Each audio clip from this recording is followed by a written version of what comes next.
Hörmətli izləyicilər, kanala abunə olub like etməyi unutmayın. Günün xəbərləri təqdim edir.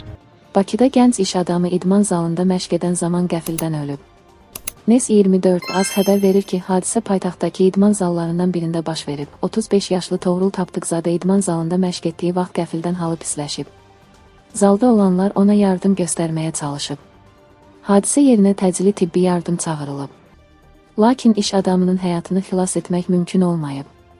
Pepperoni pizza mərhum bugün Bakıda dəfn olunacaq. Qeyd edək ki, Tapdıqzadə Toğrul Yaşar oğlu 1990-cı ildə anadan olub. Əslən Laçın rayonundandır. Ailəlidir, 4 övladı var, o iş adamıdır. Toğrul Tapdıqzadənin atası Yaşar Nəcəfov 1-ci Qarabağ müharibəsinin veteranıdır. O, 811 saylı hərbi hissənin tərkibində döyüşüb.